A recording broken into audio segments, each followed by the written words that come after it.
Muito bem, na última palestra eu dei uma espécie de visão geral dos dois livros de Reis, que no Velho Testamento hebraico é um livro só, chamado Os Reinos de Israel.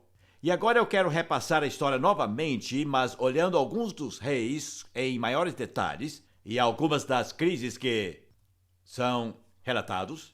E vou começar dando mais detalhes sobre o rei Salomão. Ele começa o livro de Reis e o seu reino é, de um lado, muito bom e de outro lado, muito ruim. Salomão era um bom homem. Ele começou bem. E, na verdade, no começo do seu reino, Deus apareceu a ele e disse: eu te darei o que quiseres. É uma prova difícil do caráter de um homem. Se Deus dissesse: te darei o que quiseres, riqueza, fama, poder, pede o que quiseres e receberás. E Salomão disse: quero sabedoria. Ele disse: porque eu não tenho experiência para ser rei. Porque para ser um bom rei, preciso ser um rei sábio, e eu preciso de sabedoria, e eu não a tenho. E Deus disse: porque você pediu sabedoria, vou lhe dar tudo o que você não pediu. Também lhe darei riqueza, e fama, e poder. E acima de tudo, sabedoria. E ao acordar, teve que enfrentar uma situação que realmente exigiu sabedoria. Vieram duas prostitutas discutindo sobre um bebê. As duas tinham bebês, mas durante a noite, um dos bebês foi sufocado e morreu. E agora as duas estavam dizendo: foi o bebê da outra que morreu, este bebê é meu. Não dá para imaginar uma situação mais difícil para um juiz decidir. Cada uma jurando que o bebê era dela. Mas Salomão pedira sabedoria e recebera. E ele disse: vamos fazer o seguinte, vamos cortar o bebê no meio. Meio bebê para cada uma. E assim que ele deu essa sentença, a verdadeira mãe disse: dê o bebê para ela. A que não era mãe disse: sim, podem cortá-lo no meio. Porque o bebê não era dela. E foi a solução. Tão simples. Vou dar-lhes uma ilustração moderna, porque uma palavra de sabedoria é disponível a todos que foram batizados no Espírito. Um jovem veio me procurar numa reunião em Londres e disseram: se não puder nos ajudar, vamos nos divorciar.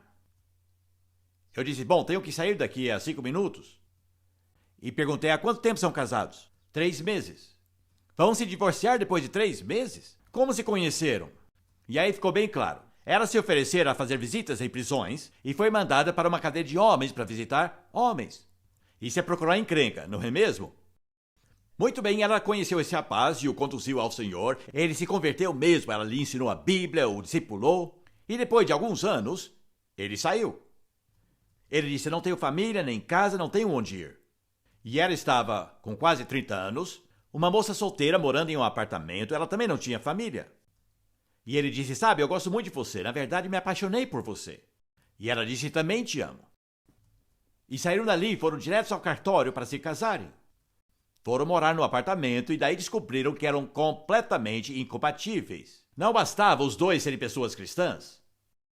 E ele não usava talheres, ele usava as mãos para comer. E ao tirar a roupa para dormir, ele jogava as roupas no chão e na manhã seguinte ele as colocava de novo. E ela fora criada com flores e cortinas de rendas e tudo, sabem? E em todas as formas eram completamente incompatíveis e depois de 3 meses disseram: cometemos o maior erro de nossa vida. Pode nos ajudar? Eu tinha 5 minutos. E eu orei e o Senhor me deu uma palavra de sabedoria. E eu disse: ouçam bem, vocês vão fazer o seguinte. Vão alternar as semanas. Na primeira semana, os dois farão as coisas da maneira dele. Você, eu disse à moça, você vai jogar as roupas no chão e aprender a comer com as mãos. E na semana seguinte, vocês dois vão fazer as coisas da maneira dela. Você vai aprender a colocar as roupas na gaveta e a comer com talheres. Eu disse: façam isso em semanas alternadas. E a moça disse: isso é tão esquisito, só pode ser de Deus. E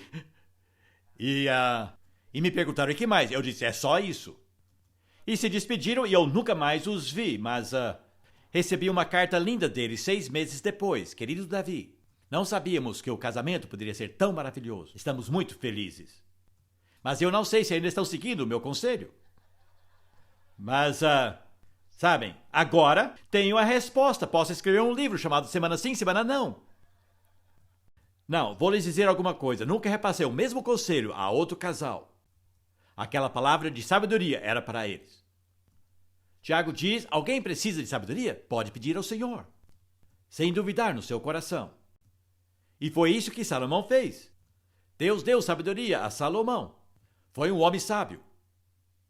E como ele queria compartilhar sua sabedoria com outras pessoas, ele colecionou 3.000 provérbios. E escreveu 1.005 cânticos, segundo o livro de Reis. Mas Deus publicou apenas 6 deles. Agora, eu tenho uma teoria sobre isso. Ele teve 700 esposas e 300 concubinas. E Deus recusou-se a publicar 999 de seus cânticos. Deve ter escrito um para cada uma. Mas o único cântico que nós temos é sobre a garota do Cântico de Salomão. Certo? Coitado do rei Salomão. Será que podemos chamá-lo de sábio, sabendo que ele teve 700 sogras? Sabe, na verdade, Salomão era como muitos de nós. Ele tinha muita sabedoria para outras pessoas, mas nenhuma para si mesmo. Essa foi a tragédia. Escreveu 3 livros, Provérbios. Na verdade, escreveu Cantares primeiro quando era jovem, tão apaixonado que esqueceu totalmente sobre Deus. E Deus nem é mencionado no livro de Cantares. A essa altura ele já tinha 60 esposas, então ele estava bem adiantado em sua carreira, mas encontrou a certa. E depois escreveu Provérbios. Era mais maduro quando escreveu isso. Meu filho, cuidado com as mulheres. Só homens maduros conversam dessa forma, não é verdade? Uma vez uma jovem perguntou à sua mãe: o que você fez quando era jovem que a deixa tão preocupada comigo? E depois ele escreveu Eclesiastes: lembra-te do teu Criador nos dias da tua mocidade, antes que suas pernas comecem a tremer e você perde seus dentes e a sua visão. É um retrato da vida de Salomão, mas sabem, porque era uma época de paz e de prosperidade, a filosofia entrou. E ele teve tempo para cultivar interesses como a música, e a agricultura e a arquitetura. Ele tinha muitos interesses, mas nenhum deles o satisfez. E o livro de Eclesiastes é um dos livros mais tristes da Bíblia. Quando ele ficou velho, ele percebeu que tudo era vaidade. Era tudo sem propósito. E que ele terminou exatamente onde começou. Este é Salomão. Fez tantas coisas boas e construiu o templo para o Senhor, com os materiais e a planta de seu pai Davi. E assim conseguiu construir um templo magnífico, majestoso.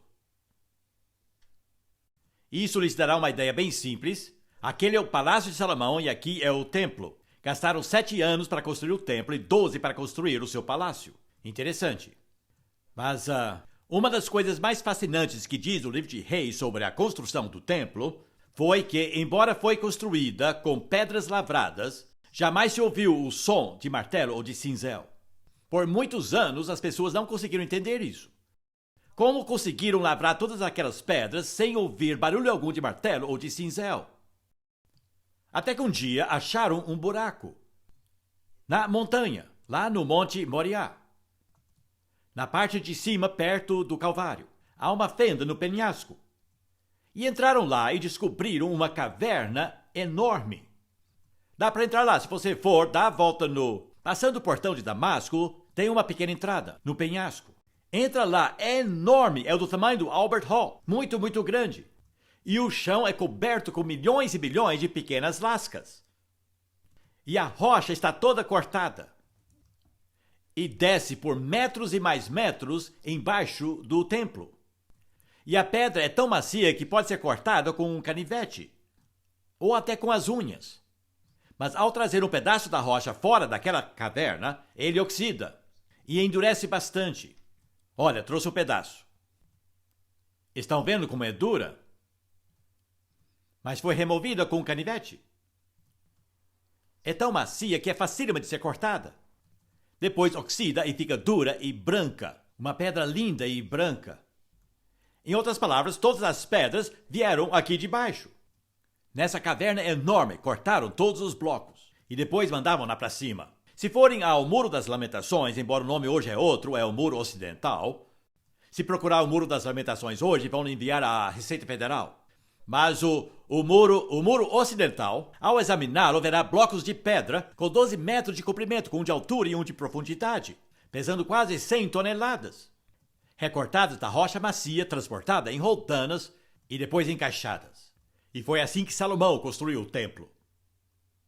Bem, é uma história fascinante, mas o fato triste é que Salomão tinha uma fraqueza. E sabemos qual era. Ele tinha esposas demais. Casou-se com a esposa de Faraó. E por ser egípcia, obviamente não poderia morar na cidade santa. Então chegou a construir um palácio para ela, logo ao norte do templo, fora dos muros da cidade. E descobriram isso no ano passado. Teve até um programa de televisão. Encontraram um palácio com arquitetura egípcia, com folhas de lótus cercando as colunas. São os únicos artefatos egípcios que já foram encontrados na terra de Israel. Bem aqui ao norte do portão de Damasco, fica embaixo do mosteiro.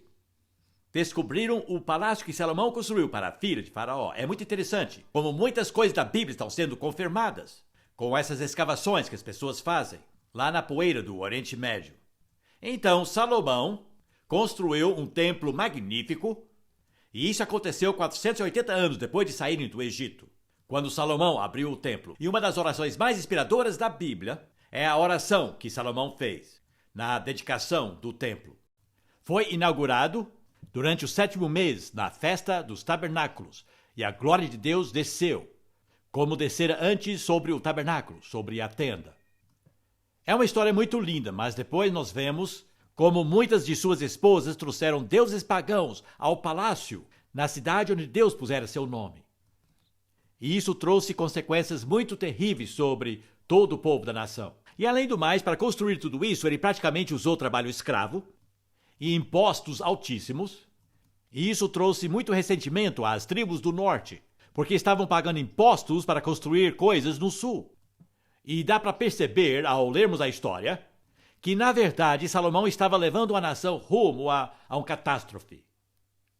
Mas Deus disse a ele: porque você construiu esse templo para mim, será nos dias do seu filho que ele perderá o reino. Interessante. Mas na verdade é exatamente o que aconteceu. E por causa de todo esse ressentimento, nos dias de seu filho, o reino se dividiu. Agora quero ressaltar uma ou duas coisas no resto do livro dos reis com mais detalhes. São fatos interessantes, porque o autor usou crônicas diferentes ou registros diferentes, um do norte e outro do sul. A história de cada rei é um pouco diferente. Quando o autor escreve sobre os reis de Israel, ele começa mencionando a data quando eles começaram a reinar, o nome da capital onde eles reinaram, a duração do reinado e depois a sentença. Ele era mau aos olhos do Senhor. Depois fala o nome de seu pai, depois cita a fonte de referência para os fatos, onde ele conseguiu os fatos, de qual registro. Depois termina com a morte e menciona o filho que assumiu o seu lugar, a não ser que outra pessoa assumiu o trono. E cada um dos reis do norte são descritos desta forma. E sempre são comparados ao primeiro rei do norte, Jeroboão. E Jeroboão não foi um rei muito bom. Então normalmente diz, ele fez o que era mal aos olhos do Senhor, assim como Jeroboão. Mas no caso do sul, ele usou registros diferentes e há uma pequena variação. A data em que começaram a reinar, mas depois fala com qual idade começaram a reinar, e alguns deles eram apenas garotos. Depois fala da duração de seu reino, mas depois menciona o nome da mãe e não o nome do pai. Eu não sei porquê, não me pergunte, mas houve uma mudança interessante. Hoje você é judeu se sua mãe é judia. Mas nos dias da Bíblia você era judeu se seu pai era judeu. Algo aconteceu aqui. Depois há um parecer se eram bons ou maus. Todos os reis do norte foram iníquos. No sul, alguns foram bons e outros iníquos. Depois, ele menciona sua fonte e depois fala sobre a morte do rei e sempre fala sobre o enterro dos reis do sul, o que não acontece no caso dos reis do norte. Ele fala sobre sua sepultura e depois fala sobre o seu filho ou sucessor. Mas estes reis são considerados bons ou maus comparados a Davi. Os reis do norte são comparados a Jeroboão. E os reis bons aqui são comparados a Davi, seu pai. Isso é apenas para lhe ajudar a entender. Agora vamos ver a quantidade de reis bons e reis iníquos. Mas não é simplesmente uma questão de ser bom ou ruim. Alguns eram muito bons, não eram apenas bons, eles eram muito bons. Outros eram apenas bons, outros eram maus e outros eram muito maus. Eram terrivelmente iníquos. E também houve uma rainha. Agora Deus fizera uma aliança com Davi, que enquanto cumprissem os seus estatutos, sempre haveria um filho sobre seu trono. Não, uma filha. Nunca foi plano de Deus que Israel tivesse uma rainha. Mas como veremos, houve uma. Agora usei cores aqui para você ver rapidamente o que estava acontecendo. Vamos olhar o norte primeiro. E dá para notar logo de cara que a maioria eram péssimos, muito ruins. E alguns eram simplesmente maus. Nenhum deles foi bom e com certeza ninguém foi muito bom. E é intrigante que, embora houve 20 reis no norte e o sul também teve 20 reis, o sul perdurou por mais 140 anos. Porque reis bons reinam por mais tempo. Estão vendo? Aproximadamente o mesmo número de reis. Mas todos eram iníquos, então veja quão rapidamente eram substituídos. Alguns deles apenas sobreviveram poucos meses.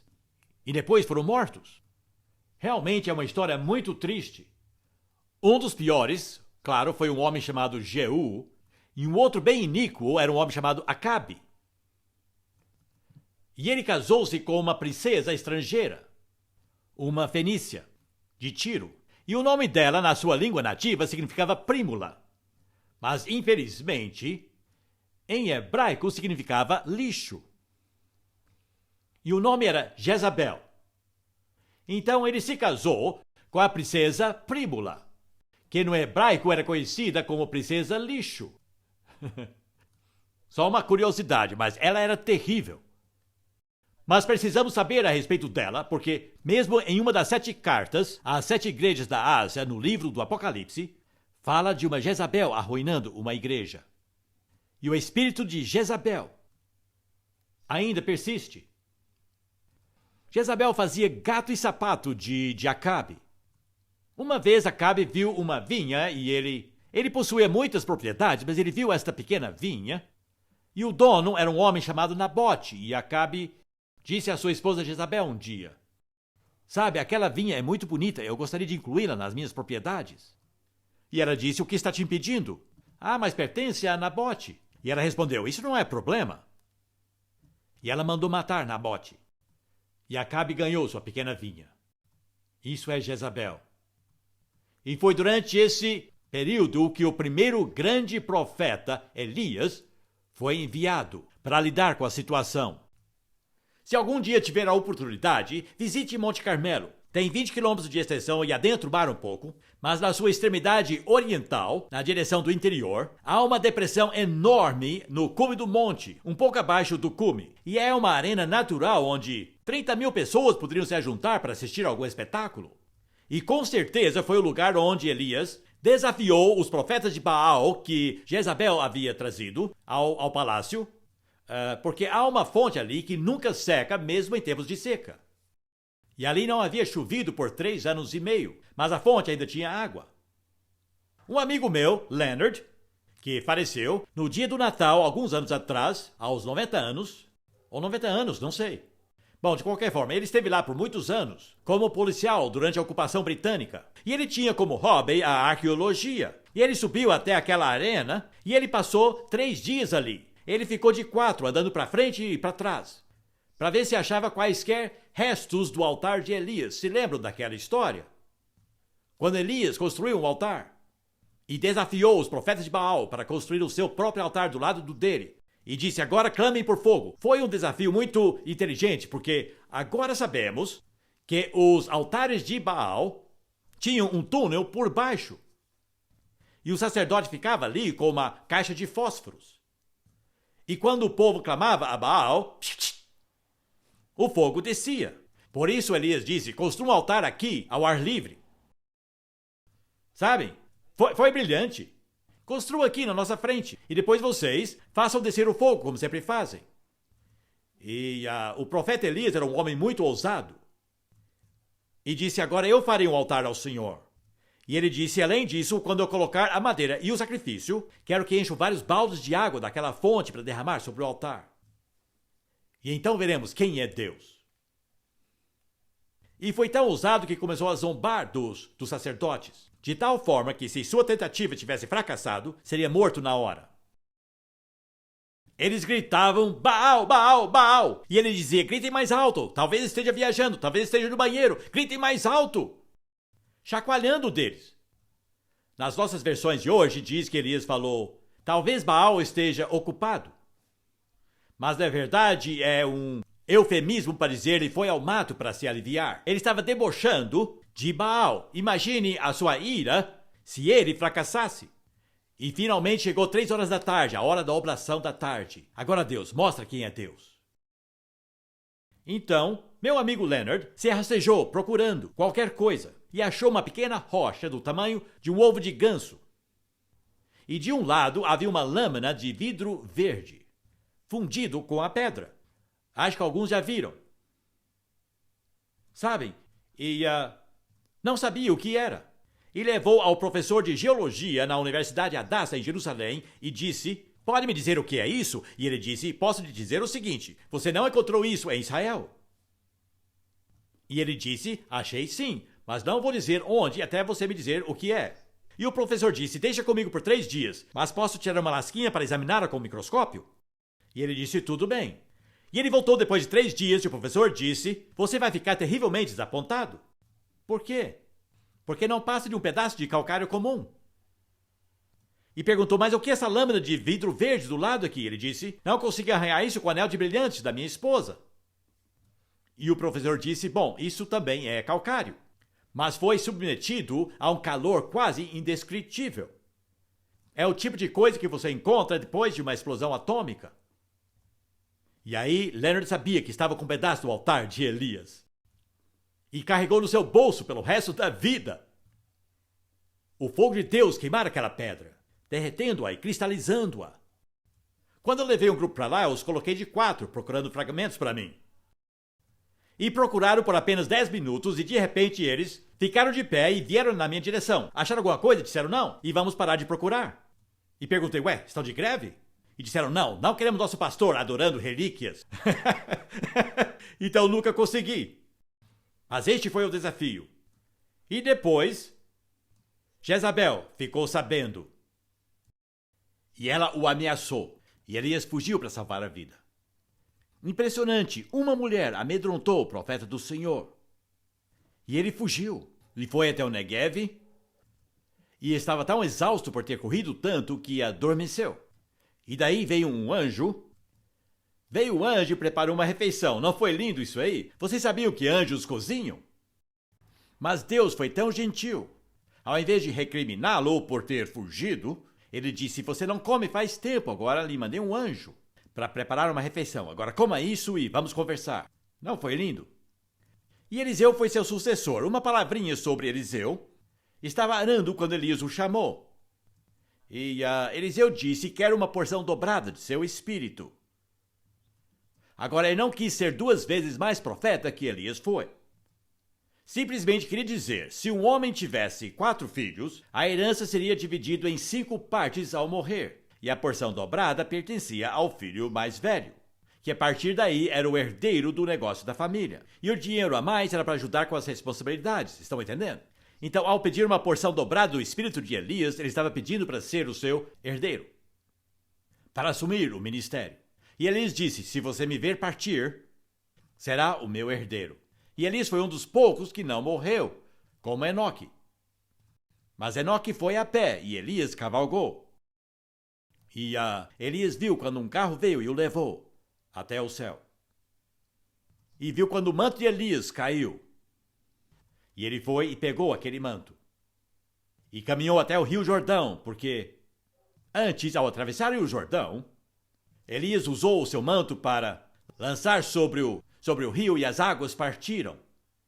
E Eliseu disse: agora quero ver se o Deus de Elias está comigo. E ele pegou aquele manto e as águas partiram.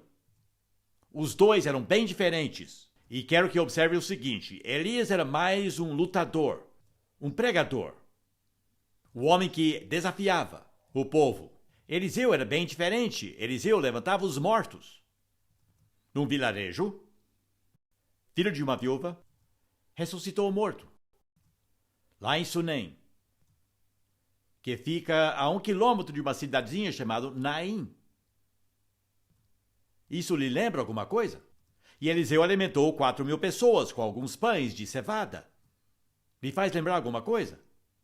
Sabe, porque vamos ver que João Batista e Jesus, que eram primos, na verdade eram Elias e Eliseu de volta. Eles foram figuras daqueles dois primos.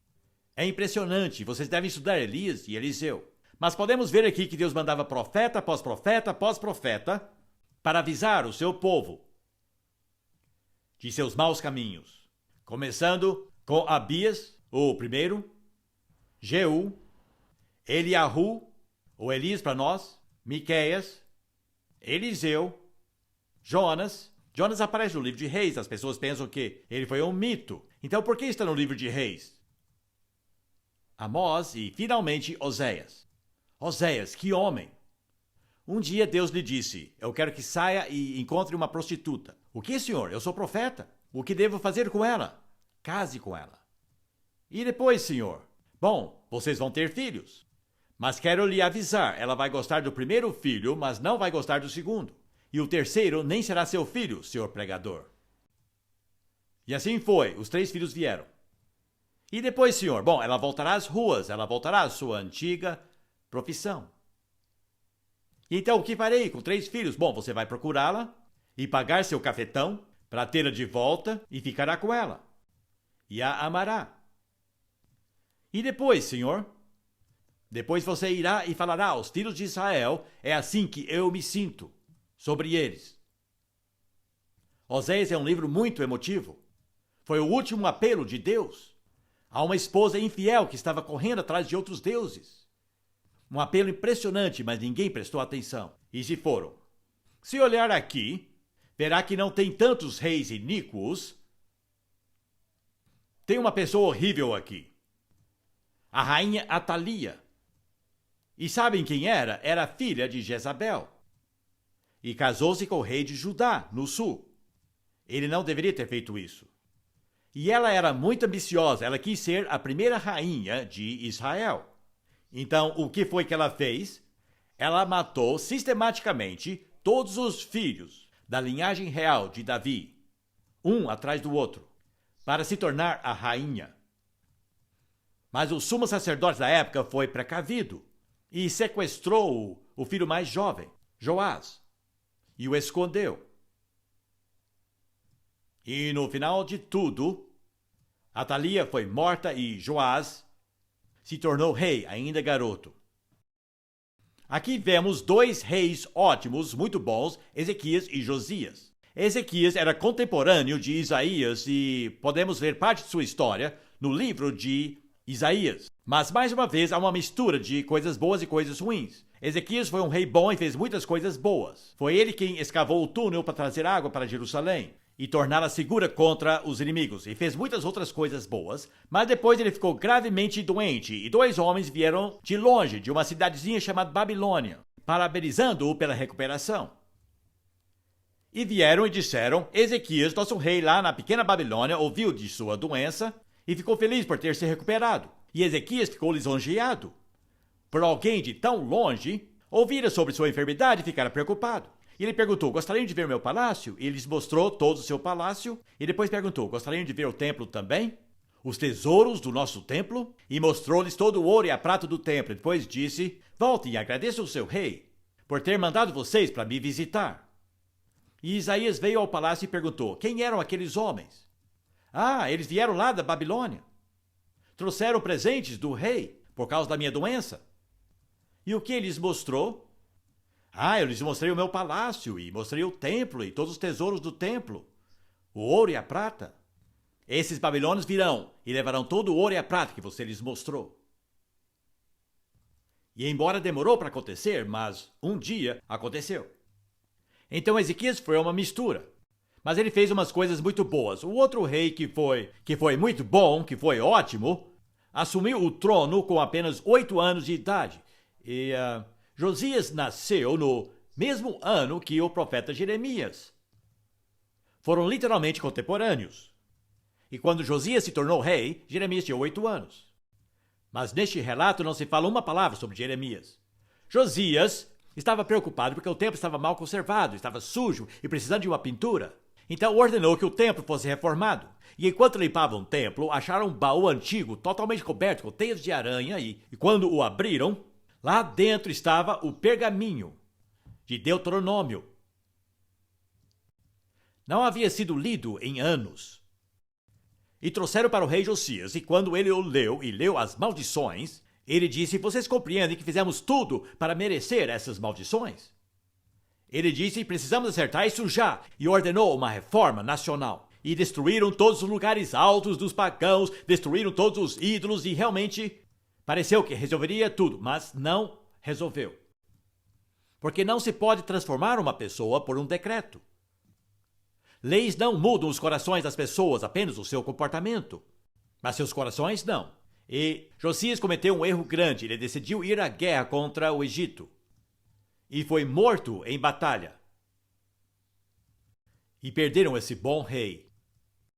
E assim que ele morreu, a nação voltou aos seus pecados, porque ele foi seguido por reis iníquos. Eu pulei um dos piores reis. Ezequias, um bom rei, foi seguido por Manassés, um dos piores reis. Manassés se envolveu com o satanismo e chegou a sacrificar os próprios filhos ao diabo. No vale de Inom, que mais tarde se tornou Garrena. Um lugar horrível. E a pior coisa que Manassés fez foi que ele estava tão irado com Isaías, o profeta, por suas palavras, que mandou que fosse amarrado e colocado dentro de um tronco de árvore oco. E depois mandou 2 homens com um grande serrote que serrassem a árvore no meio. Foi assim que Isaías morreu, às mãos daquele homem cruel. Já leu em Hebreus 11, onde diz: alguns foram serrados ao meio. Foi Isaías, esse Manassés horrível. Então a coisa toda vai só piorando até o final. Realmente, uma história muito triste. Eu ressaltei apenas uma ou duas coisas de maior para lhes mostrar. Mas o que estamos dizendo? Deus, sendo Deus, sempre lhes deu um aviso prévio para não continuarem assim. E ele faz isso até hoje. Pessoas que pensam que serão julgadas por ignorância estão erradas. A Bíblia toda se baseia no princípio de que Deus só nos julga pelo que nós sabemos, que são erradas. Portanto, quem nunca ouviu falar de Jesus não vai para o inferno porque nunca ouviu falar de Jesus. E sim porque pecaram contra a sua própria consciência. Sabem, porque todos sabem a diferença entre o certo e o errado. Todos têm uma consciência. E para ser justificado diante de Deus, você só precisa dizer: Deus, eu sempre segui a minha consciência. Sempre fiz aquilo que eu sei que é certo. Mas quem é que pode dizer isso? Esse é o problema. Portanto, olhe os profetas enviados. Estes foram os do sul, olhe os do norte: Xamias, Obadias, Joel, Isaías, Miqueias, Naum, Jeremias, Sofonias, Abacuque e finalmente Daniel. Todos tinham a mesma mensagem. Todos estavam avisando. Mas as pessoas preferem os falsos profetas. E sabemos o que os falsos profetas dizem. Eles dizem: tudo vai dar certo. Não se preocupem. Nada mal vai acontecer. Os falsos profetas sempre trazem uma mensagem de paz. Paz, paz, quando não há paz. Tentam sarar as chagas do povo levianamente, como disse Jeremias. Falsos profetas não ouvem de Deus. Eles dizem ao povo o que o povo quer ouvir. Essa é uma tentação que os pregadores enfrentam até hoje. Não perturbe o povo, não o chateia. Traga conforto, diga-lhes o que eles querem ouvir. É isso que os falsos profetas fazem. Um profeta genuíno diga a verdade, paga o preço. E através dos profetas, primeiro vem a palavra de Deus, depois ele age. Primeiro ele avisa, depois ele castiga. E essa é a mensagem que se repete vez após vez no livro de Reis. Agora eu vou terminar. Diz no Novo Testamento que essas coisas foram escritas para o nosso benefício, para que aprendêssemos o que Deus fará conosco, se seguirmos o mesmo caminho. A igreja não é segura em si mesma. E há duas coisas que estão acontecendo em nossos dias, na igreja, que foram condenados aqui. Uma é sincretismo, e isso significa unir uma religião com a outra. Quando Elias desafiou o povo de Israel, ele disse: quanto tempo cocheareis entre duas formas de pensar? E eu achava que cochear significava ficar parado sem saber qual caminho seguir. Mas não significa isso. É alguém que não consegue andar. Uma pessoa que manca. Significa que andavam com uma perna em Yahvé, seu Deus, e outra perna em Baal. Até quando cocheareis desta forma? Com um pé numa religião e o outro numa outra. E agora vemos na igreja esse sincretismo, vemos estes festivais de fé, vemos pessoas de diversas religiões indo a catedrais com hindus e budistas e islâmicos para orar pelas árvores. Isso está acontecendo em igrejas cristãs, porque existe pressão sobre nós, como por exemplo do Duque de Edinburgh, apelando para que as religiões se unam para salvar o planeta Terra, o meio ambiente, todos os animais selvagens. Temos o príncipe Charles, que quer ser chamado do defensor de fé e não o defensor da fé. Estamos vivendo em dias em que se tornou popular dizer que todas as religiões levam a Deus. Isso é sincretismo. Um outro problema é que estamos curtindo os festivais pagãos, por exemplo, o Festival da Colheita e o Natal, e benzendo tudo, animais domésticos e arados e redes de pescadores. Todas essas coisas são coisas dos pagãos. Halloween. Porque as pessoas entalham aquelas abóboras, entalhando rostos de demônios. E se não formos cuidadosos, seremos totalmente envolvidos por essas coisas. O Natal é o exemplo mais óbvio, é uma festa totalmente pagã. E surgiu mesmo antes de Cristo nascer, quando eles queimavam toras, fazendo fogueiras e cantando, comiam e bebiam, além da conta, a festa do meio do inverno. E quando o primeiro missionário veio à Inglaterra, ele mandou um recado para Roma e disse: não consigo fazê-los afastar desse festival pagão do meio do inverno. E o Papa disse: se não consegue vencê-los, ajunte-se a eles. E o transformaram num festival cristão. E foi assim que aconteceu. Eu acho que temos que tirar Jesus Cristo do Natal e não trazê-lo de volta ao Natal. Porque essa festa nunca foi dele e é sempre o lado pagão que predomina. Bom, não preciso falar mais. Vimos do livro de Reis os perigos de nos misturarmos com o mundo, ou com outras religiões, ou outras formas de viver, outros princípios morais. E isso está acontecendo. Mas o Deus, que é o Rei do Universo, é também o nosso juiz. E mais cedo ou mais tarde, vamos perder aquilo que ele nos deu, a não ser que acordemos. Esta é a lição do livro de Reis. Uma lição forte. Se aconteceu com eles, pode acontecer conosco também.